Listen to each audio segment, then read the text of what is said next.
We've been together for 3 years now, even sharing an apartment, and our relationship has been quite solid. I was her first everything. First boyfriend, first experience, first in every aspect. However, she wasn't my first, as I had a couple of previous partners before her.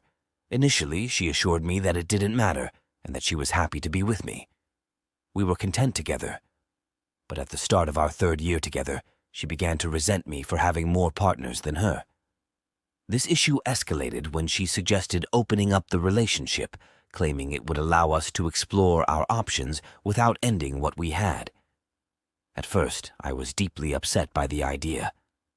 However, I didn't want to end the relationship over this, so I reluctantly agreed. She started seeing someone she met on Tinder shortly afterward, but I didn't pry into the details of her dates. I don't know how many people she's seeing, or if she's exclusive with anyone besides me. Initially, I wasn't keen on dating someone else, but eventually, I decided to give it a try. That's when I met this girl, who's 25 years old and also not looking for anything serious, but enjoys companionship. We hit it off immediately. We share the same interests in manga, anime, comics, and music. Discovering that her favorite band was Rhapsody of Fire, just like mine, felt like a perfect match. As we started dating, I noticed a stark difference in intimacy compared to my girlfriend. While my girlfriend is reserved and doesn't communicate much during intimate moments, this new girl is more vocal, expressive, and makes me feel desired in ways I hadn't experienced before. However, things took a turn at the beginning of the year when my girlfriend began giving me more attention. She started coming home earlier, asking about my day, calling me during the day, and even preparing my favorite meals again, which she hadn't done in a while. Now, I'm feeling incredibly confused. I suspect her increased affection is because Valentine's Day is approaching. I do love her, but with my new date, there's something different. A connection I haven't felt with my girlfriend or my past partners. I spoke to the new girl about the possibility of starting a relationship if I were to break up with my girlfriend, and she was supportive. But at the same time, I'm conflicted because I still love my girlfriend, or at least I'm not sure if what I'm feeling is genuine love or just familiarity. What should I do? Should I end things with my girlfriend? One of the rules of our open relationship is that we can't develop feelings for our other partners, and I know I'm violating that rule, which makes me feel guilty. For the past 15 years, I've, 29 shared a close bond with someone I considered a dear friend. Let's call him Tommy, 28M. However, recent events have led me to question the foundation of our friendship. Is it truly built on mutual respect? It all started at a party when Tommy's brother, 25M, made a racist remark. Tommy was sitting right beside him. I waited for his reaction, but he did nothing. It felt like a stab in the back, sending shivers down my spine. I wanted to say something, but I know how important family is to Tommy. Out of respect, I decided to bring it up with Tommy after the party. But that's not all that happened. It gets even crazier. Another friend of mine, let's call him Shimmy 29M, then made another racist remark. I was already fed up with Shimmy due to the microaggressions he directed towards my black wife. I was so angry that Tommy suggested that Shimmy and me continue the conversation in the hallway. Believe it or not, none of my other friends said anything about the remark. No one had my back. As we walked to the hallway, Tommy's brother shouted, "Get them, Shimmy! Need help? Take them on, losers!" A few days after the party, I went to see Tommy. I told him that what his brother said was not okay, unacceptable. He claimed he hadn't heard the remark. I gave him the benefit of the doubt. He asked if my wife had heard it. I said no, but I had told her about it. He responded with his hands in his hair. "How could you do this? We're friends." I told him that I expect apologies from him and his brother and that it would be good if he talked to his brother. He immediately raised his voice and said, "I'm not going to talk to my brother. I'm not going to do that." At the same time, he said that if I had said something at the party, he wouldn't have tolerated it. In his words, "He's my brother." He said that if I had said something, he would have hurt me. He said he would always choose his brother over me. That's his whole problem. He sees it as a choice, as if he would disappoint his entire family if he talked to his brother to tell him that it's not okay to be racist. It made my blood boil, but I tried to remain calm. I tried to steer the conversation tactfully in my direction. I believed in the good. I repeatedly stated that I expected an apology from him and his brother. Unfortunately, he constantly evaded it. He values more what the outside world thinks of him, his brother, and his family, rather than the feelings of others. Then, 3 months later, at a party with friends, Tommy made a racist remark. He waited until no one could hear to say it to my face. At that moment, I thought he was really dumb, so I told him the remark wasn't okay and explained why. He looked me straight in the eyes and said nothing. How naive could I be? Looking back, it was a big fuck you to me. After 6 months, still no apology from Tommy and absolutely no understanding shown. At that moment, I wanted to talk to him about it. Then he came with another friend of ours to talk about it. This conversation was truly laughable.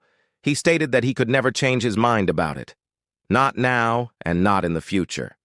During the conversation, I couldn't keep calm anymore because it isn't an opinion, it is about feeling. At that moment, my wife intervened and told her story. Only then did he come to some understanding and apologize. Very convenient. Still not a word about his brother, but hey, it's his brother. An adult man. Tommy is not responsible for him. So I leave it in the middle, hoping Tommy will change.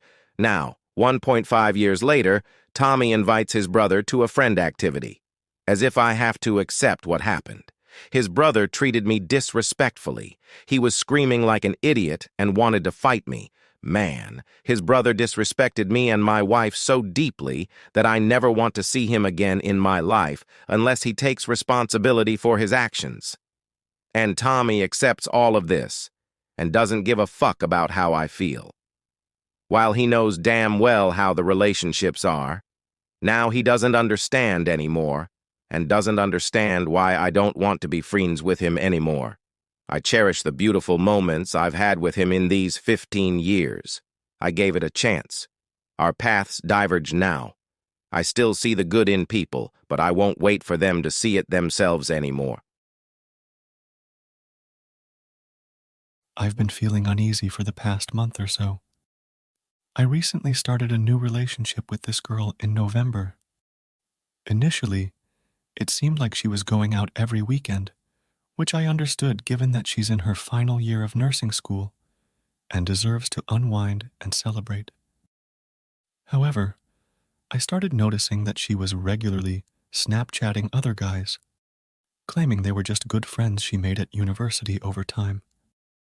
While some of that may be true, her behavior seemed more consistent with someone who is single. There were instances where she would go to bars and post videos of herself taking shots with these guy friends when I wasn't there.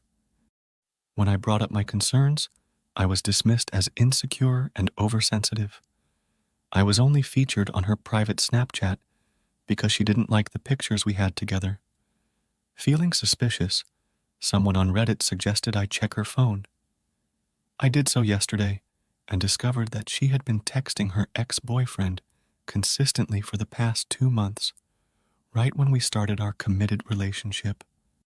They were texting every day, and it was clear that he was trying to rekindle something.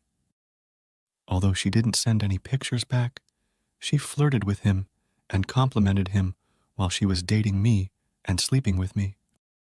What's more, she recently saw her ex at a gas station and had a conversation with him. Later, she had the audacity to text him, complimenting his appearance and asking if she could return his sweatshirt.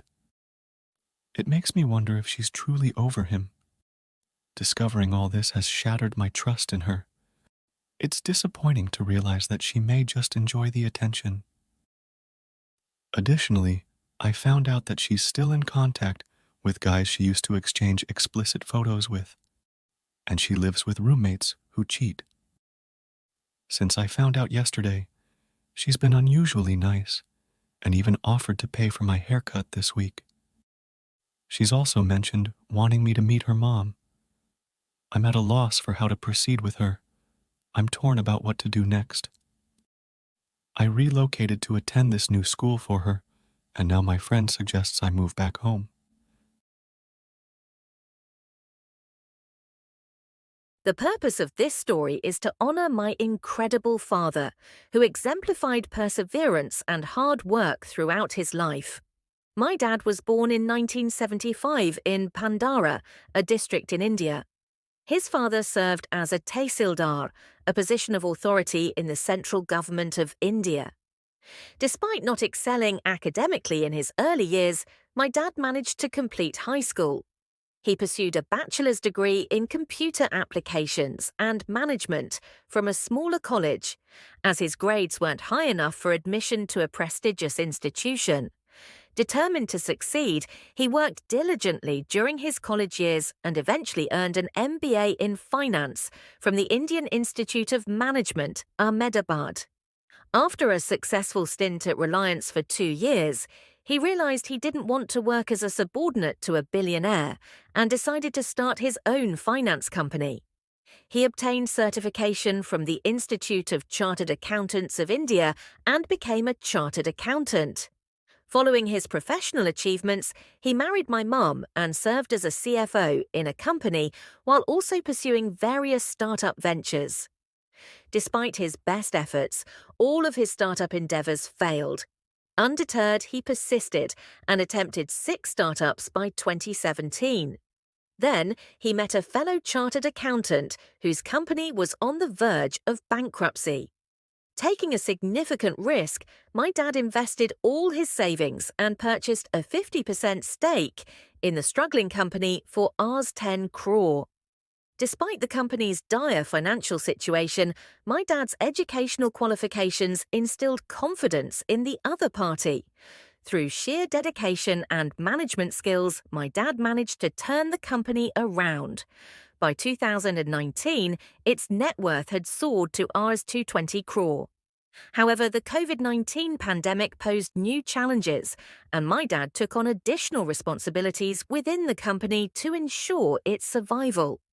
As of 2024, my dad remains active and healthy, thanks to his passion for yoga and disciplined lifestyle. Unlike many his age, he hasn't experienced common health issues like high blood pressure or diabetes. He has provided a comfortable life for our family, upgrading from a Hyundai i10 to a Mercedes S-Class and a Skoda Rapid, reflecting his success and passion for cars. I hope this story serves to highlight my dad's resilience and the highs and lows he experienced throughout his journey. He's truly a remarkable man, deserving of recognition and admiration. I am on the town's Do Not Solicit list. In theory, I am on the solar company's Do Not Solicit list. But that hasn't stopped them from sending sales reps back over and over and over. It was weekly last summer. Each one has claimed to be the first person sent to my house. Last week was the 40th rep for their company to come to my house in the past 1.5 years, and I am fully done with their bullshit. This woman refused to leave when I told her she was violating the town's Do Not Solicit rules. Refused to leave when I told her I wasn't interested, and she was not welcome. Refused to leave while I stood there calling the police. Refused to leave while the cop was in transit. And then argued with the officer that it was my fault she didn't leave. She claimed she was afraid I would attack her for walking away, and also accused me of threatening her. When pressed on the threat accusation, she admitted the threat was to call the police if she didn't leave. Cop told her she could have left and had plenty of time to do so, especially since he had to come from across town to get here. He told her to leave, and she said she would not unless I went inside the house first because I was clearly waiting to attack her from 20 feet away, with a cop standing between us. Cop asked me if I wanted to press charges. I said yes, so she got cuffed and hauled away. Her vehicle got towed to my driveway, and I got the satisfaction that maybe the lunatic solar company will start taking me seriously about my response to their ongoing harassment. To be clear, I'm not opposed to solar energy. I just won't buy solar panels for a house that sits in the shade of trees and a small mountain for most of the day in summer and almost all day long in winter. I am a 40-year-old woman in a profession where I have to sell products and services. Last year, around the same time, I hired a team of youngsters whom I trained to go to different areas of the corporate sector and make sales. These sales were high-end sales and not consumer-level products. One of the fellows in my team was a young man, 24 years of age, very initiative-oriented and energy-driven. I trained him along with a few others, and he started going out to get us clients. Towards the end of the year, he had done very well, and I was going to send his name to the higher-ups to consider giving him a permanent position under me. After his training, as time went by, I noticed that he would be paying very close attention to me. When I would catch him looking, he would turn his eyes away. I did not think much of it because men will be men. He was being very respectful and professional, and that is all that mattered. I was not going to mind a glance here and there.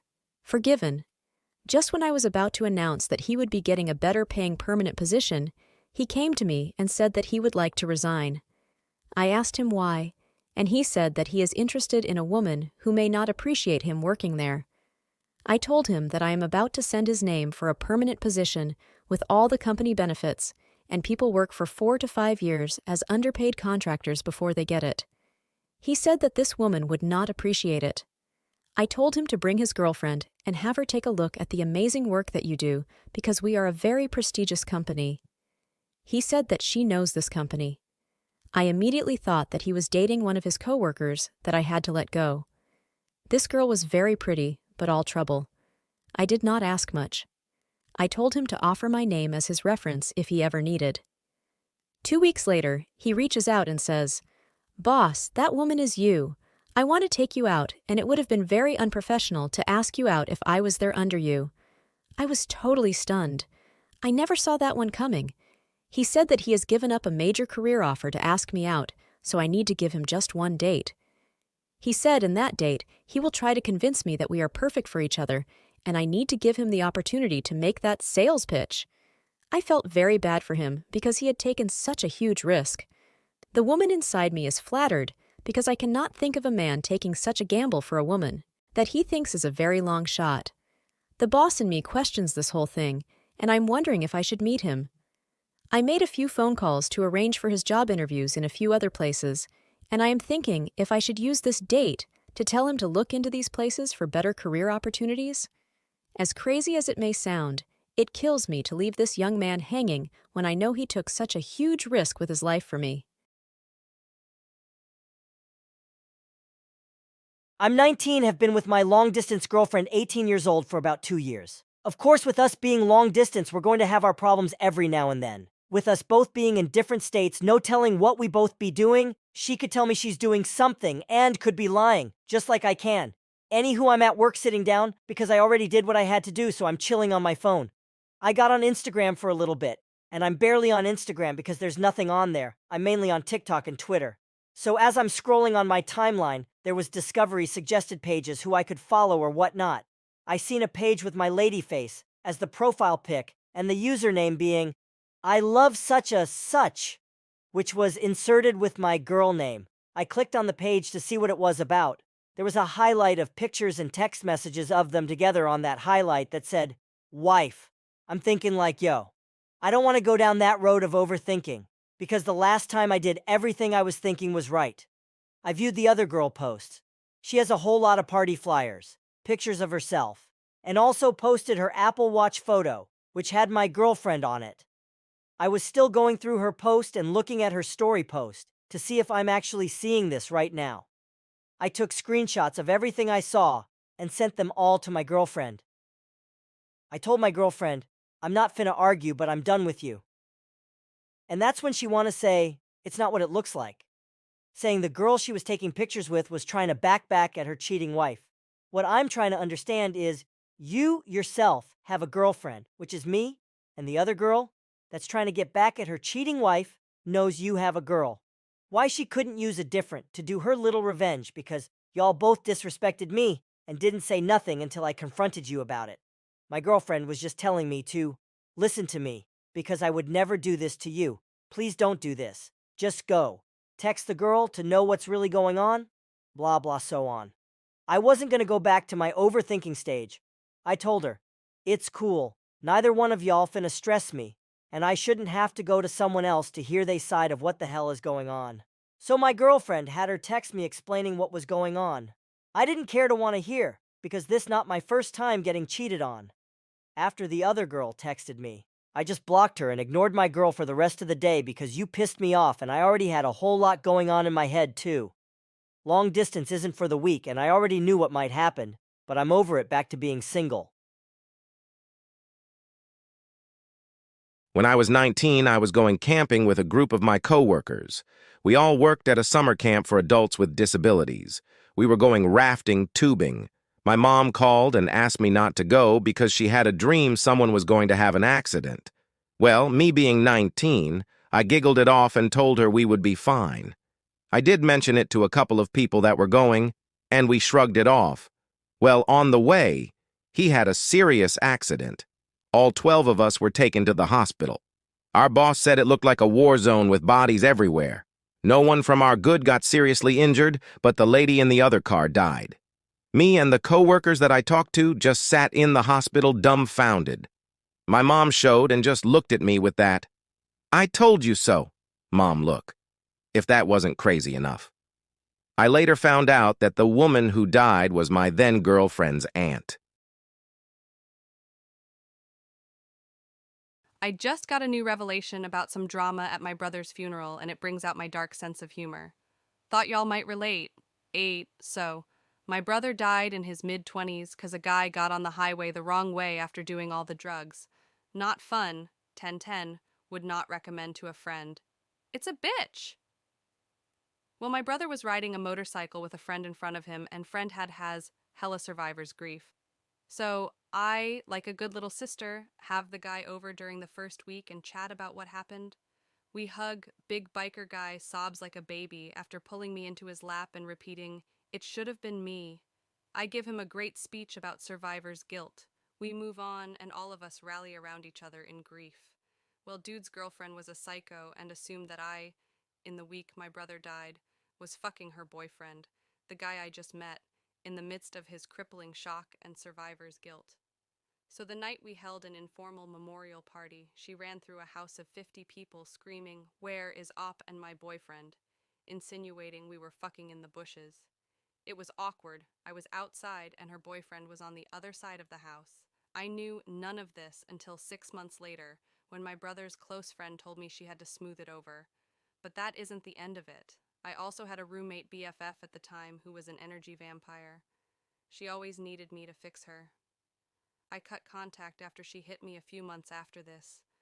My cousin just told me this week that, after she flew out to the funeral and took a week of bereavement, my BFF started ranting to her at the funeral about how hard she was grieving my brother.